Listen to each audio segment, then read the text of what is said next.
반갑습니다. 이번 시간에는 이념의 노예에서 진리의 전도자로 라는 제목으로 말씀드리겠습니다. 지금 대한민국의 사회를 보게 되면 좌와 우의 이념의 대립이 그 어느 때보다 심각한 것 같습니다. 아마 1945년 해방 이후에 좌우의 대립의 모습과 거의 같지 않나 이런 생각이 들 정도입니다. 우파는 이재명을 끌어내려야 된다라고 주장을 하고 있고, 좌파는 윤석열을 구속해야 된다, 김건희를 구속해야 된다라고 분열 대립을 하고 있습니다. 물론 각각의 주장들 들어보면 전혀 일리가 없는 것은 아닙니다. 그런데 오늘은 좀 근본적인 질문을 한번 던져보겠습니다. 좌는 뭐고 우는 뭐고 이념은 도대체 뭡니까? 좌파는 절대 선이고 우파는 절대 악이고, 우파는 절대 선이고 좌파는 절대 악이고, 그런 겁니까? 이념이라고 하는 것은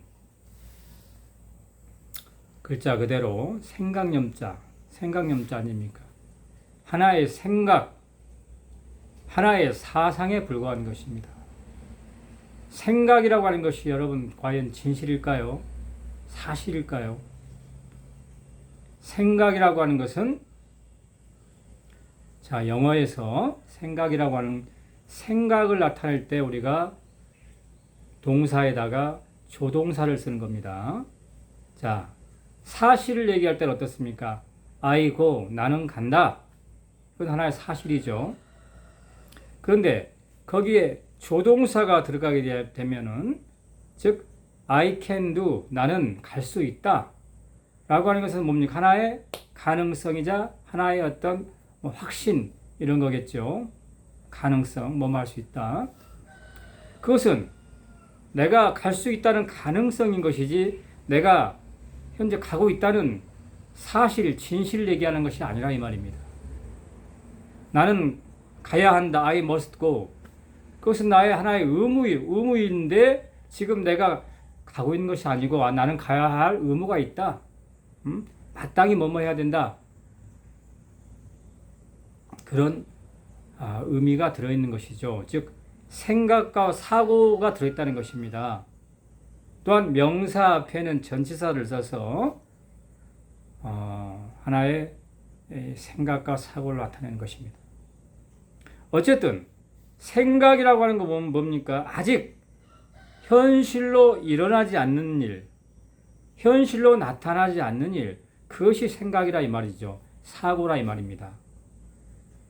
그래서 우리 교육에서 초등학교 6년, 중학교, 고등학교 6년 또는 대학에 이르기까지, 어쨌든 초등, 중등 교육의 12년 과정에 우리가 국어를 배우고 또한 영어를 배우고 외국어를 배우는데, 이 언어 교육의 핵심은 무엇이냐 하면은 바로 생각과 사실과 느낌을 구분하는 것, 구별하는 것, 그것을 배우는 것입니다.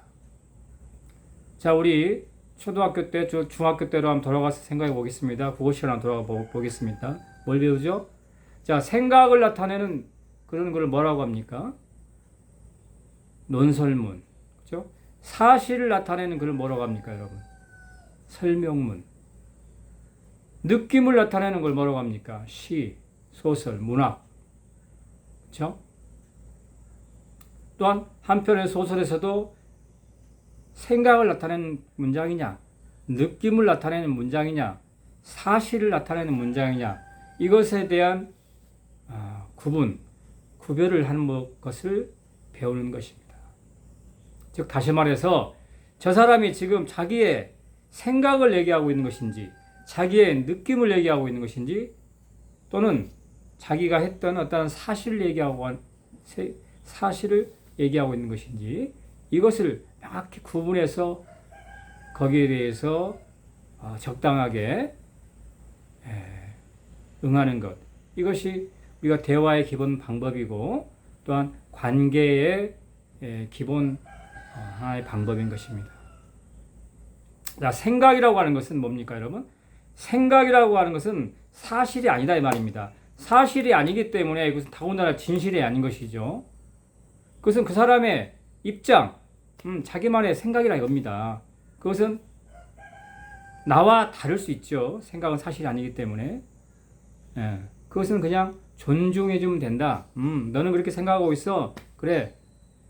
나는 네 얘기 동의하지 않아. 그렇지만 네 생각을 나는 뭐한다?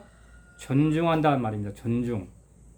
동의하는 것이 아니고 나와 다르지만 네가 그 사실이 아닐 수 있지만 그건 네 생각을 나는 하나의 너의 인격체로서 존엄성을 가진 하나의 인간으로서 너의 사상을 나는 존중한다.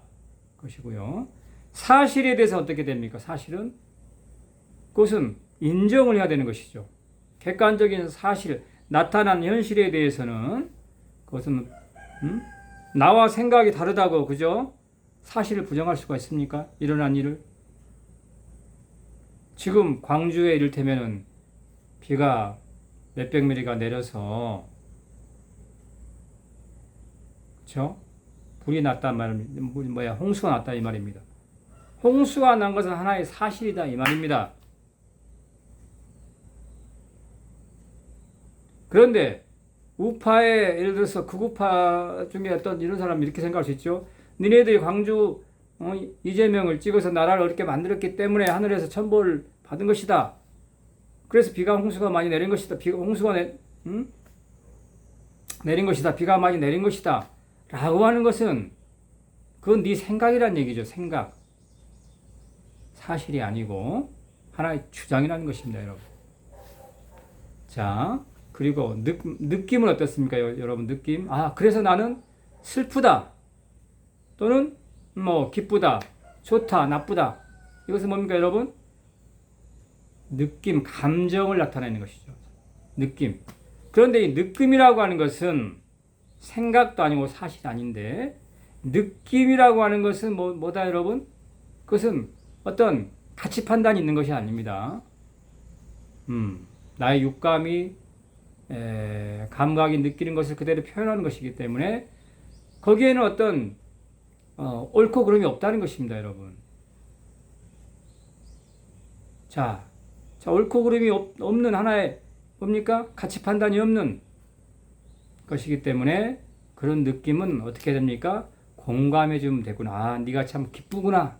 네가 참 슬프구나. 네가 참 행복하구나. 그래 참 좋겠다. 참 슬프겠다. 참 마음이 아프다. 나와 비록 생각은 다르지만 상대방의 느낌은 뭐한다? 우리는 공감해 줄 수 있다는 얘기죠. 자, 다시 돌아가게 되면 따라서 이념이라고 하는 것은 하나의 사상, 즉 생각이라는 얘기죠. 생각이라고 하는 것은 사실도 아니고 사실이 아니기 때문에 진실이 아니다. 그런데 그것이 절대선이 될 수 있습니까? 그런데 그것이 절대선인 것처럼 붙잡고 그것이 아니면 전부 죽일 놈이라고 하고 나의 이념, 나의 노선을 따르지 않으면 전부 죽일 놈들이고 말이죠. 즉 사실이 아니라고 하는 건 뭡니까 여러분? 사실이 아니라고 하는 것은 거짓이라는 얘기입니다. 거짓. 거짓이라고 거짓. 거짓을 갖다가 진리인 양 착각하고 그것을 절대화하고 그걸 숭배하고 거짓을 쫓고 있다 이 말이죠. 이 말입니다. 그 거짓을 토대로 그 거짓을 잣대로 해서 상대방을 매도하고 편을 가르고 그런 무지한 짓들을 아직까지도 하고 있다 이 말입니다. 지금 21세기가 지난 지도 25년이 지났는데 아직까지도 100년 전에 그러한 이념의 근로에서 벗어나지 못하고 있다 이 말입니다. 우리는 그럼 뭘 얘기해야 합니까? 무엇을 추구해야 됩니까? 무엇을 지어야 됩니까? 무엇과 싸워야 되는 것입니까? 우리는 이념이 아닌 진리를 얘기해야 된다. 진리를 전파해야 된다는 얘기죠. 영원히 변하지 않는 동서고음을 막론하고 영원히 바뀌지 않고 영원히 변하지 않는 참된 이치를 전해야 한다는 것입니다. 여러분. 사랑, 정의, 진실,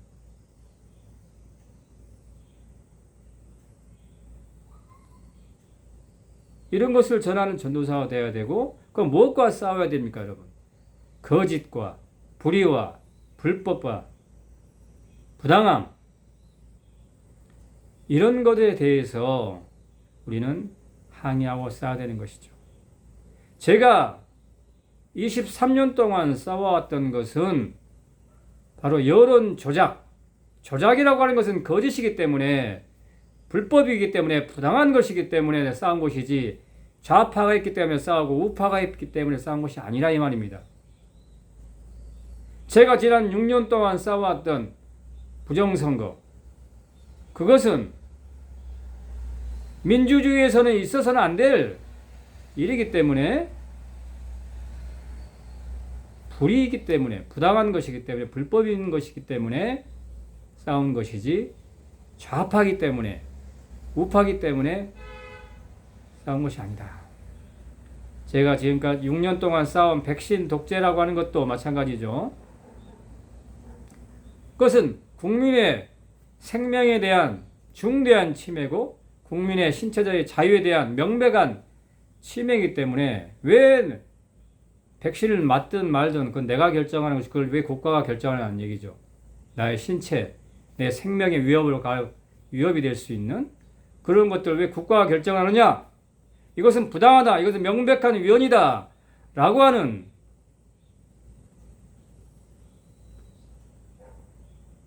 그러한 기본적인 권리를 보호하기 위해서 부당한 것에 맞서서 싸우는 것이지, 그것이 우파가 있기 때문에, 좌파가 있기 때문에 싸운 것이 아니다 이 말입니다. 마찬가지로, 자, 그러면 윤석열은 무죄이냐? 아무런 죄가 없냐? 잘못이 없냐? 왜 윤석열을 절대적으로 지지를 하고, 왜 김건희 윤석열 절대적으로 보호를 하고, 이런 어리석은 일을 아직까지 하고 있냐는 얘기입니다. 윤석열이 100% 잘했습니까, 여러분? 사람은 누구나 공과 과가 있습니다. 그가 잘한 것은 잘한 대로 인정해주고, 잘못한 건 잘못한 대로 비판해야 되는 것이지, 윤석열 말대로 왜 사람에게 충성을 하냐, 사람에게 맹목적으로 사람을 추종하냐 이것입니다, 여러분. 자, 그것은 반드시 딜레마에 빠지게 되어 있다.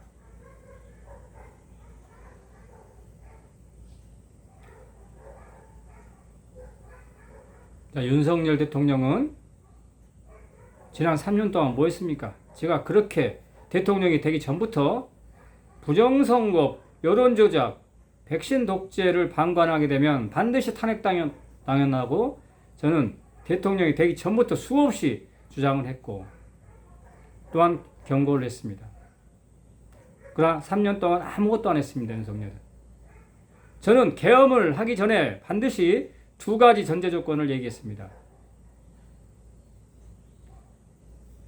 김건희 부인과 처가를 정리를 하라. 그래야 국민들의 지지를 얻을 수 있고, 공정과 상식이라고 하는 당신의 주장에 대해서 그 진정성을 국민들이 인정해 줄 것이다.